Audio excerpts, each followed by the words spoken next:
Rather than steal the thunder of this email here, it's Melissa Keith of Nova Scotia, Canada, has an email question here.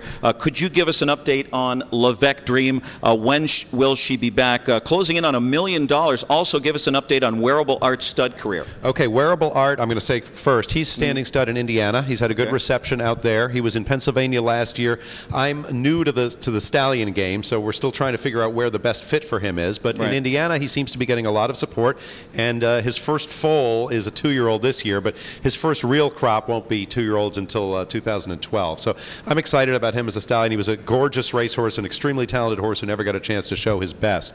Levesque Dream, she qualified twice in January, right? Well, no, she raced in January. Oh, she finished third here and then came back and finished 6th with a rough trip. What happened was we were going to try to breed her with embryo transplant to Muscle Hill, but it's actually a very sad story. The doctor at Nandy Farm actually passed away, Dr. Hertgren, who handled all the embryo transplant, and after that the farm stopped doing it, so we decided to scrap that for the year. Now we're bringing her back. She's training back very well. She'll be training tomorrow in 2-3. She should be qualifying in 3 weeks. All right, Celebrity Playboy, Horse and Groom Champion. What's up next? Just a very solid horse. He'll actually probably go into claimers off of that because he's made so much money as a result of that win that either he'd have to be in the Open or go in a claimer. There's a 75,000 claimer here, and that's probably going to be his next spot. Une fois dans ma vie, new purchase, raced well, finished 3rd Thursday. 3-year-old filly trotter who I'm very high on. She's not staked to much, so she doesn't have tremendous earning potential, but she's a very nice filly. All right, stable status. Any other prospects being scouted by your manager,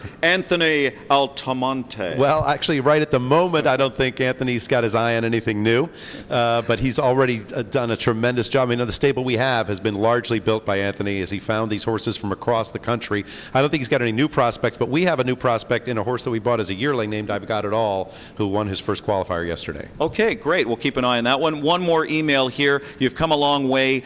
First of all, Alan Charles. Do you know Alan Charles? I think he's sitting over here. Oh, he's sitting over there. There he is. All right. You've come a long way from the 3,000 claimers at the Meadows. Whatever happened to Bluesmobile, a horse you had at the Meadows when you started out? You know, actually, another sad story is the Bluesmobile passed away. But of course, this horse would be 35 years old by now, so it's not that surprising. But actually, he was in a terrible fire that happened at an Amish farm. He was sold to the Amish. They loved him as an Amish horse, and they had a terrible fire, and a bunch of horses were killed. This was in 1990, I believe. All right. Well, on a brighter note, you often open your heart and your wallet and your farm to help out the Standardbred Retirement Foundation. You take in a lot of their horses. Huh? We have a lot of retired horses just hanging out at our farm. Right now, we're kind of filled to capacity with that, but we as soon as we get more space, we're always happy to have other horses there. It's one of the reasons I'm in this business is because I love the animals and I want to see them have good home. Peter, you're fabulous. You know that, right? Thanks, Ken. You should be here every night.